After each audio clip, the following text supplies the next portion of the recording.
Tumawid na sila ng kapis yung nahuli na sila, sir.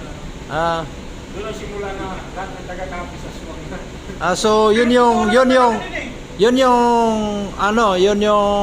dahilan na naging known yung kapis ng mga aswang.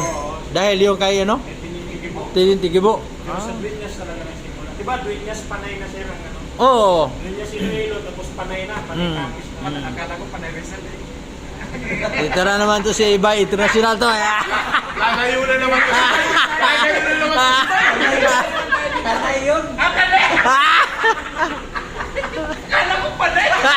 Katulad ng Dilasal. Dilasal Green Hills napunta sa top. Dilasal. Totoo talaga.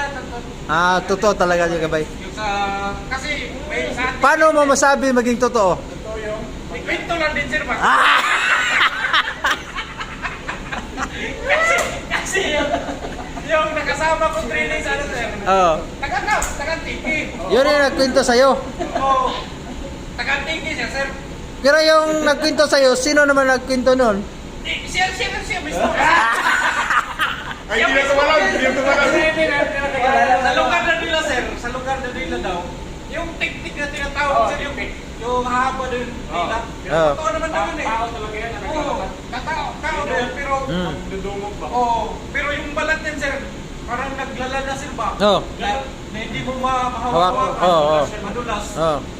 Totoo daw yan sir, kasi malakas yung tumalon, tapos ano din yan? Yun yung kinikwento mo kanina na parang tik-tik yung kasi kawayan din yung ano sa kanila. Yung dila daw yan, parang matulis daw sir, pag nakaano daw sa buntis sir.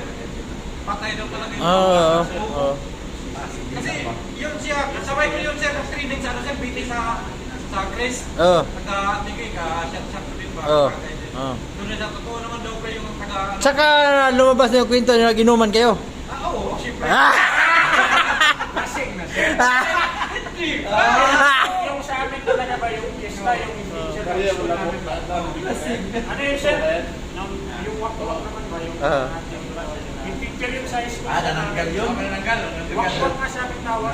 Hindi kasi meron pelikula dati yung Yanggaw doon sa Yun sir. Iloilo yun eh. Nagbilis na dyan sa plaza. Sumakit na sa poste sir. Kala namin ibon, pagbagsak. Pagkagano'n, takot ka.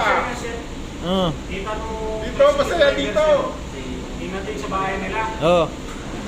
Nandun na sir sa bahay sila. Pagbalik niya sir, ikaanan na yung patio sa amin siya ba? Yung patio yung cemetery yun. Kasi bakit yun sir, doon yung bundok yung bahay namin. Pagbalik niya sir, nandyan naman yung picture, sumabit na naman sa poste, sa community, sumabit na naman sir. Ano yung pa, minatingnan mo sa bahay niyo.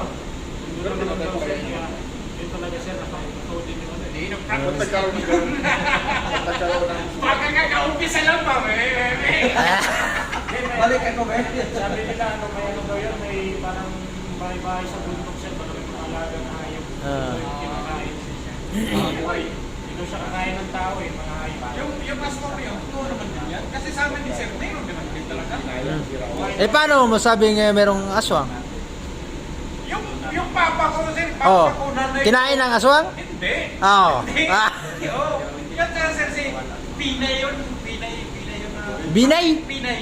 Patay na yan eh. Akala ko si Jumer Binay. Yung ang pinto ko tayo yung recipes na yung hipon sir ba? Ito na, kinain yung katawan sir, yung ulo nilagay sa lamisa.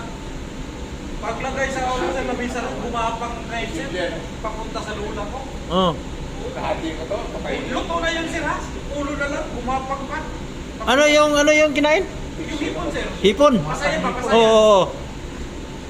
Kinain niya yung katawan, tapos yung ulo nilagay niya sa lamisa. Kasi inibitahan yung inibitahan yun sila eh. Yung nanay ko ba, kasi may kunting pagkain. Ano yun? Papa ko, kapatid niya tatlo, nanay ko, katatay ko, saka sila magkasawa. Yung hipon sir, kinain, yung ulo gumagapa papunta sa nanay. Sa nanay ko, kasi yun daw sir, patakot daw yun sir. Yung hawaan ba? Gusto hawaan ng nanay ko maging aswang. Ayun, muntik tagain ng ano ko, muntik tagain ng tatay ko nun. Tapos pinalaya sila kasi nakitinaron doon sila sa lupa namin sir eh. Pinalaya sila sir. Pero yun sir, pinubutan din yung ulo sir. Kasi dami din nakakita sa doon na, Hublon, sa mangatag sa kalsada sir, mapagabi. Oh. kumain ka dyan, delikado. Mga bata, mga tao yung maglalakad. Oh. Dami mga kamera sir, Oh. makakita talaga nila si Pinay talaga yun. Yung babae talaga.